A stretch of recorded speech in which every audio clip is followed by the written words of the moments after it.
जी sir. Ji sir. अच्छा, अब questions वो उसी तरह से पूछ लेता है। मैं अब आपसे पूछूं ए इंटरसेक्शन बी। अब ए इंटरसेक्शन बी का क्या मतलब है?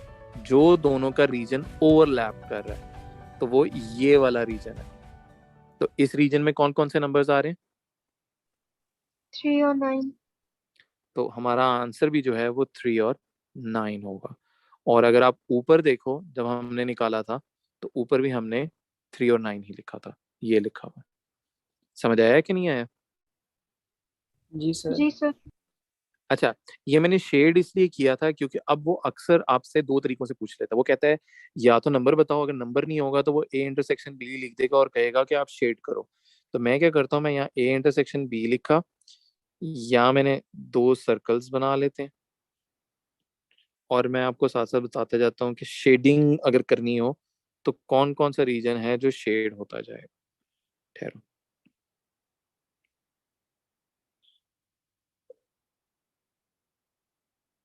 ओके, एक सर्कल, दो सर्कल्स, और ये उनका एक बॉक्स हो गया।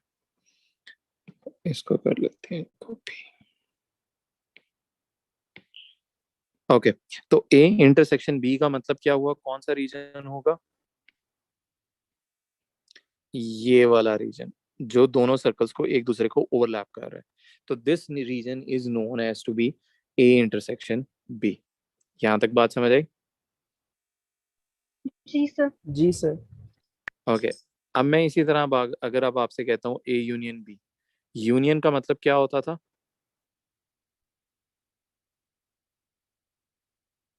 Sir sir include all. हाँ, include all. Union include all. और इंक्लूड ऑल का मतलब ये होगा कि that you have to include the set A complete and you have to include the set B complete. तो अगर इस रीजन को देखो, ये जो नीचे अब शेड किया है, तो मुझे बताओ ए यूनियन बी का आंसर क्या होना चाहिए? शेडेड रीजन में देखो, शेडेड रीजन का मतलब है यहाँ पे ये ए का सर्कल पूरा और बी का सर्कल पूरा। तो इसमें कौन कौन से नंबर्स आ रहे 1, 5, 7, 11, 3, 9 एंड 6। हैं?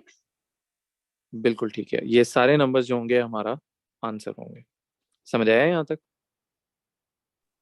जी सर। ओके, और बाकी लोगों को समझ आया कि नहीं? जी सर। जी सर। ठीक हो गया। अच्छा, अगर अब इसी तरह अगर मैं अब आपसे कहूँ कि एक कॉम्प्लीमेंट, इसको अब आपने शेड करके देना है मुझे, तो सेम उसी तरह से स्टार्ट करते हैं। ए कॉम्प्लीमेंट का मतलब क्या था? सर ए को एक्सक्लूड करेंगे। बिल्कुल ठीक है, ए को एक्सक्लूड कर देंगे। तो जब ए को एक्सक्लूड करेंगे, अब रिमेंबर ये है ए की boundary, means you can not shade anything inside this circle. तो अगर आप गौर से देखो, मैं इसकी बाउंड्री के साथ बाहर बाहर मैं सारा शेड कर देता हूँ। ये आंसर है। तो अगर मैं अब आपसे पूछूं ए कॉम्प्लीमेंट का आंसर क्या होना चाहिए, by looking at the diagram and above, data को देखो तो उस शेड रीजन में कौन कौन से नंबर्स आ रहे हैं? 2, 4, 8 एंड 10 एंड 6। बिल्कुल ठीक हो गया, वेरी गुड। अच्छा, अब एक और देखो, मैं कहता हूँ ए यूनियन बी का कॉम्प्लीमेंट, इस ब्रैकेट के ऊपर कॉम्प्लीमेंट लिख दिया। ओके, आपको क्या लगता है कि कौन सा रीजन है जो शेड होना चाहिए? सर सिर्फ ई वाला, यूनिवर्सल वाला। तो ए और बी में कोई शेड होगा? नहीं। ओके, देखो, इसको ना हम दो पार्ट्स में कर सकते हैं अगर किसी को समझ ना आ रहा हो। पहले अगर आप देखो, मैं ना कलर्स वाइज कर देता हूँ। जैसे ये ए यूनियन बी वाला पोर्शन है इतना, ए यूनियन बी के लिए क्या शेड होना चाहिए, पहले ये बताओ। सर ए और बी। चलो ठीक है, ए, ये ए मैंने पूरा शेड कर दिया और ये मैंने बी पूरा शेड कर दिया। ये मेरे पास दो हो गए। अब हुआ ये कि इसके ऊपर उसने लगा दिया कॉम्प्लीमेंट। तो कॉम्प्लीमेंट का मतलब क्या होगा? That you have to shade everything that is outside, जो येलो रीजन है उसके अलावा आपने सारा रीजन शेड करना है। तो एक्चुअली ये जो ब्लू वाला पार्ट है, that should be the answer. और ये देखो, मैं यूं रेस कर लेता हूँ। तो सर्कल के बाहर जितना पोर्शन है, that should be the answer for A union B. और पूरे ब्रैकेट का कॉम्प्लीमेंट लगाओ। बात समझ आई कि नहीं आई? जी सर। ओके, तो ये आप लोग ड्रॉ कर लो, ये नीचे हुए हैं सारे, ये भी ड्रॉ कर लो, ठीक है, ये ड्राइंग वाला पोर्शन, क्योंकि आपको पता होगा कि किस पोर्शन के लिए कितना शेड हो रहा है, तो फिर ये आपको समझ आएगा। अभी दो तीन और, चलो ऐसा करते हैं, दो तीन और बना लेते हैं, फिर इसको लिख बन ड्रॉ कर लेना। ओके, अगर मैं अब आपसे कहूँ ए कॉम्प्लीमेंट इंटरसेक्शन बी, इसको शेड करना है, how do we shade this? ये ए है और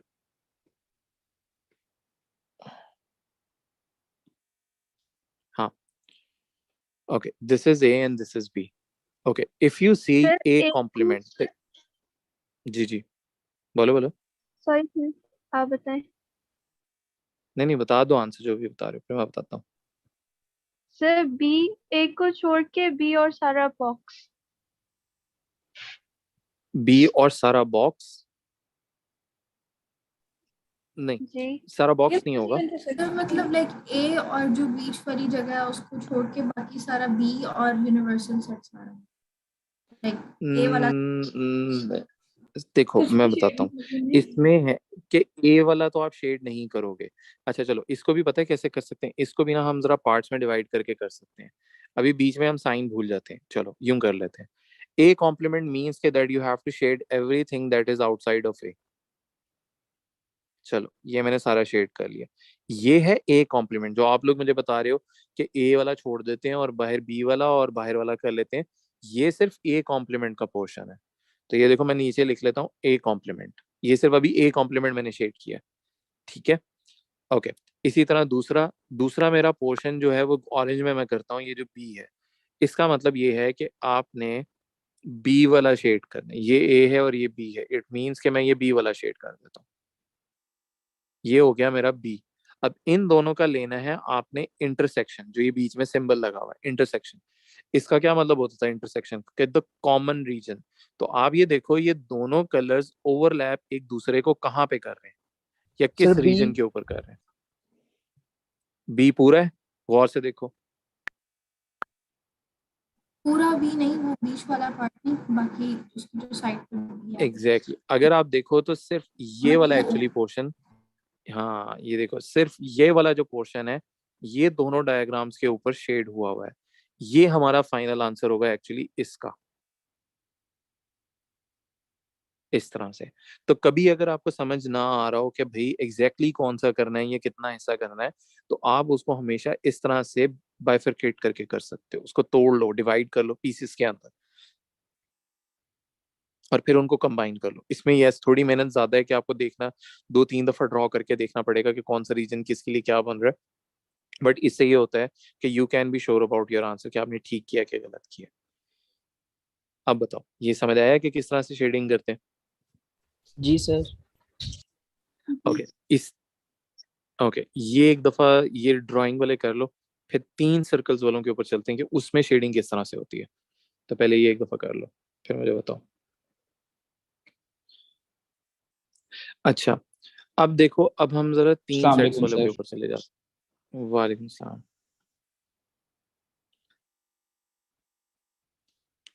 ओके ओके, यहाँ पे अब हमें तीन सर्कल्स वाले भी आते हैं, जिसमें तीन सर्कल्स का नाम हम ए बी सी दे देंगे। ओके, ये ए हो गया, ये बी हो गया और ये सी हो गया। ओके, इसको मैं पिक कर लेता हूँ, इसको मैं कॉपी भी कर लेते हैं। ओके, अब देखो इसमें मैं अब क्या लिखता हूँ सबसे पहले, चलो सबसे आसान से स्टार्ट करते हैं। A intersection B intersection C, इसका क्या मतलब होगा कि जो रीजन ए बी ओवरलैप करता है बी के साथ और सी के साथ, तीनों जो है एक दूसरे को ओवरलैप करते हैं। तो अगर आप गौर से देखो, तीनों सर्कल्स का ये वाला पोर्शन ऐसा है जहां पे तीनों सर्कल्स एक दूसरे को ओवरलैप कर रहे हैं, ये वाला। तो इसका आंसर ये होगा। बात समझ आई कि नहीं आई? जी जी सर। सर। ओके, इसी तरह एक और देखते हैं अब, थोड़ी सी इक्वेशंस को थोड़ा मुश्किल करते जाते हैं। मैं कहता हूँ A intersection B intersection C का कॉम्प्लीमेंट, ठीक हो गया। ओके, इसको अब आपने हमने करना है। अच्छा, तो पहले मैं सर्कल्स बना लेते हैं। और तीसरा भी। ओके, अब करेंगे क्या, हम इसको थोड़ा सा पार्ट्स में डिवाइड करके करेंगे। पहले मैं ये हिस्सा कर लेता हूँ, ए इंटरसेक्शन बी। ओके, इसके लिए कौन सा रीजन शेड होगा, ये ग्रीन में मैं कर रहा हूँ। सर जो आपने ए, ये बीच में मिडिल वाला। बिल्कुल ठीक कहा दोनों सर ने। टॉप में। ए इंटरसेक्शन, यस टॉप में, ये रीजन है which is for A intersection B. इसी तरह दूसरे कलर में मैं क्या करता हूँ, ये मैं सी कॉम्प्लीमेंट शेड कर लेता हूँ। ठीक है, सी कॉम्प्लीमेंट का मतलब होगा everything that is outside of C that needs to be shaded, that is C complement. ये देखो, ये ये ये ये ये ये ठीक हो गया। I have shaded everything that is outside of C. This is as C complement. अब इन दोनों का अगर आप देखो बीच में, that is you need to union intersection, sorry, आपने इन दोनों का intersection शेड करना है। तो अब आप देखो कितना ऐसा रीजन है जो दोनों कलर्स एक दूसरे को ओवरलैप करेंगे। अगर आप सर्कल्स के बाहर वाला देखो तो वो एक जगह हुआ हुआ और एक जगह नहीं हुआ हुआ, तो इट मीन्स के बाहर वाला तो करना ही नहीं है। जो रीजन दोनों डायग्राम्स पे शेड है दैट शुड मींस इंटरसेक्शन। तो अगर आप देखो, मैं चलो आंसर शेड करके दिखाता हूँ, ये वाला रीजन अगर आप फोकस करो, ये वाला इतना रीजन है जो दोनों कलर्स ने ओवरलैप किया हो, इसके अलावा कोई नहीं होगा। ऐसा ही है। जी सर। जी सर। ओके, देखो बाकी लोगों को समझ आया है कि नहीं आया। सर सर मुझे नहीं आया। ओके, क्या चीज नहीं समझ आई। सर ठीक है, ये क्या नहीं आया बताओ। सर सी जो भी आपने बोला है, क्या चीज है? ये सी कॉम्प्लीमेंट है। कॉम्प्लीमेंट का मतलब होता है कि that you have to exclude that portion. तो जब मैंने सी कॉम्प्लीमेंट लिखा है, इसका मतलब है कि मैं सी के सर्कल को देख रहा हूँ, उसके अलावा जितना भी हिस्सा है वो मैं शेड कर दूंगा, दैट मीन सी कॉम्प्लीमेंट। सी को निकाल दो, बाकी सारा शेड कर दो, ये होता है कॉम्प्लीमेंट। सर तो थर्ड फिगर ठीक में हो आप गया। क्या अब बता रहे हैं? इन देखो ना, हमने तो इसका एक कंबाइन आंसर बताना था, उसने हमसे सिर्फ ये थोड़ी पूछा था, ये थोड़ी पूछा था। इन दोनों का क्या देखना है आपने, इंटरसेक्शन। इंटरसेक्शन क्या होता है, जो रीजन एक दूसरे को ये ओवरलैप कर रहे हैं। तो आप ये दोनों कलर्स को देखो। अब ये जो देखो, ये जो ग्रीन वाला कलर है, देखो मैं इसको इस डायग्राम पे करता हूँ, ये वाला। अब आप खुद देखो, दोनों कलर्स एक दूसरे को कितने रीजन पे ओवरलैप कर रहे हैं। पता नहीं सर। ओहो, दोनों कलर्स आपको ये नजर आ रहा है। ये यस। गौर से देखो, ये वाला रीजन नहीं है जो दोनों कलर्स एक दूसरे को इतने रीजन पे सिर्फ ओवरलैप कर रहे हैं। ऑरेंज भी है यस यहाँ सर। पे और ग्रीन भी है। अगर आप यहाँ बाहर देखते हो, यहाँ सिर्फ ऑरेंज है, और अगर आप सिर्फ यहाँ देखते हो तो ये सिर्फ ग्रीन है। आपने देखना जहाँ दोनों कलर्स एक दूसरे को ओवरलैप कर रहे हैं, ये इंटरसेक्शन का मतलब होता है। तो ये देखो, जो मैंने ब्लैक में इसीलिए मैंने, तो हमारा एक्चुअल में फाइनल आंसर सिर्फ ये वाला पोर्शन होगा। समझ आई बात।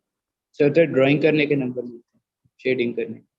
आ, देखो, हाँ बिल्कुल मिलते हैं। ठीक है, आपने एक्चुअली सिर्फ ये फाइनल आंसर बताना होता है।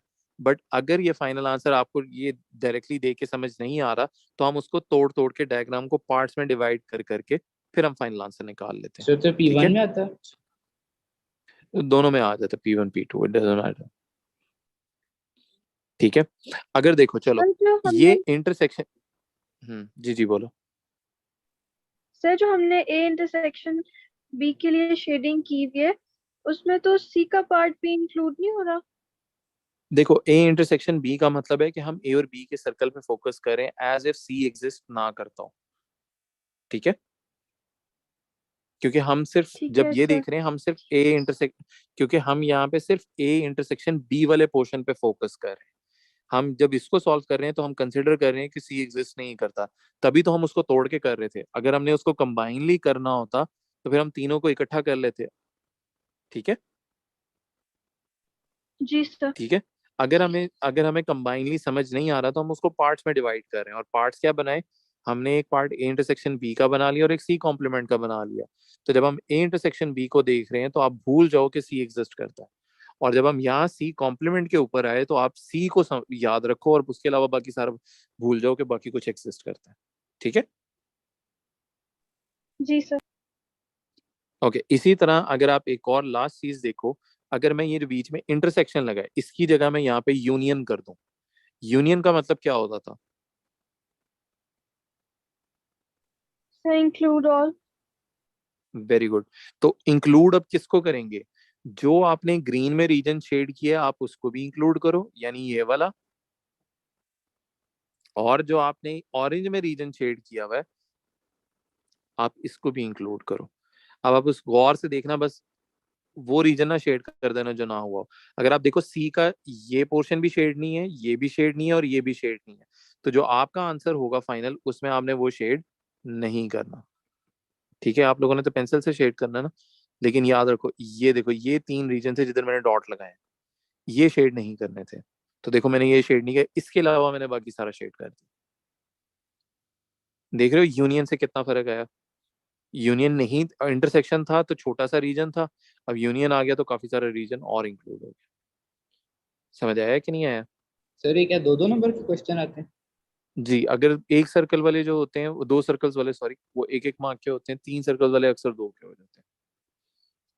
ये एक का ही होता है, ज्यादा फर्क नहीं होता, जित आसान हो तो इतना तो नहीं ये होता, भी लेकिन छोड़ ये है सकते कि हैं। बेटा आप सारा पेपर ही छोड़ सकते हैं फिर तो आप।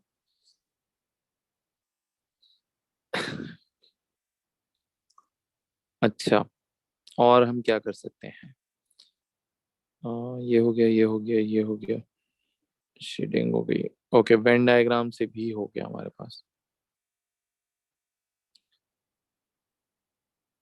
ओके, इक्वेशन में और हम क्या चेंज करें? चलो अब हम कर लेते हैं A union B complement intersection C. Okay, अब ये थोड़ा सा डिफरेंट हो गया।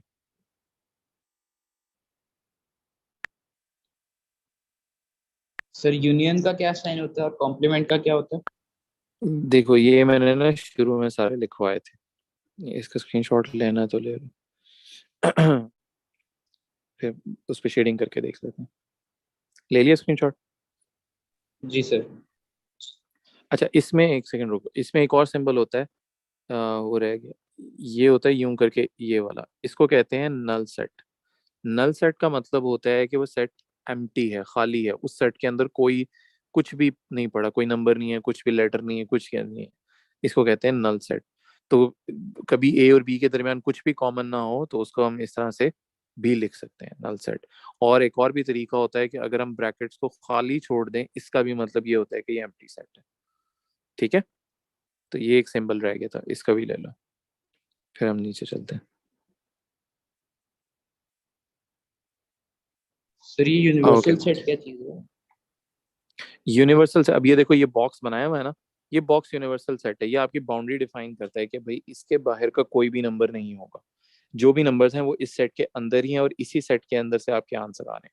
जैसे मैंने शुरू में एग्जांपल एक दी थी कि स्कूल है, आप स्कूल जाते हो, तो वो एक यूनिवर्सल सेट है आपके लिए। उस सेट के अंदर छोटी छोटी क्लासेस बनी हुई, क्लास 1 2 3 4 और फिर सेक्शन है, वो उसके सेट से अंदर। But universal hmm. सेट क्या है? वो आपका जो स्कूल है वो आपके लिए एक यूनिवर्सल सेट है, तो जितनी भी क्लासेस होंगी वो स्कूल के अंदर ही होंगी। ठीक है, ओके। ओके। अब इस वाले को देखो, इसको भी हम थोड़ा पार्ट्स में डिवाइड कर लेते हैं। ये है ए यूनियन बी। अच्छा, इसका मतलब है कि आपने ए वाला शेड करना है और बी वाला पूरा शेड करना है। यूनियन मींस इंक्लूड एवरीथिंग, तो ए और बी पूरा शेड हो गया। बट ट्रिक यहाँ पे ये था कि इसके ऊपर उसने लगा दिया कॉम्प्लीमेंट।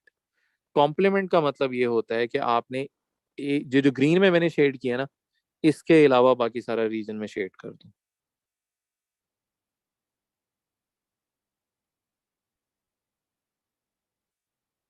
तो एक्चुअली ये जो येलो वाला पोर्शन है ये ए यूनियन बी कॉम्प्लीमेंट पूरा है। तो मैं इसको यहाँ नीचे लिख देता हूँ कि ये है ए यूनियन बी का कॉम्प्लीमेंट। तो ये ग्रीन वाला रीजन में यहाँ से रेज ही कर देता हूँ। यहाँ तक पहले समझ आया कि ए यूनियन बी कॉम्प्लीमेंट का क्या कितना होगा? जी सर। ओके, अब हम सी को कर, उसने कहा था सी को अब शेड करना है, दूसरा यहाँ पे है सी। ओके, तो सी का मतलब ये है कि आपने ये वाला हिस्सा शेड कर दिया, ये सी हमारा शेड हो गया। अब आपने इन दोनों का देखना है इंटरसेक्शन। तो अब आप खुद देख के बताओ कौन कितना ऐसा रीजन है जो दोनों डायग्राम्स के अंदर एक दूसरे को ओवरलैप कर रहा है। ओवरलैप क्यों देख रहे हैं? क्योंकि बीच में इंटरसेक्शन लगा। सर सी का लोअर पार्ट।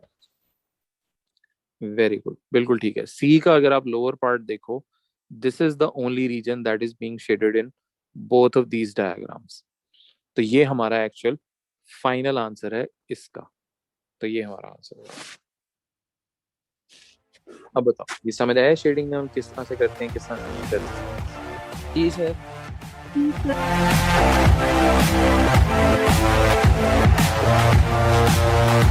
है।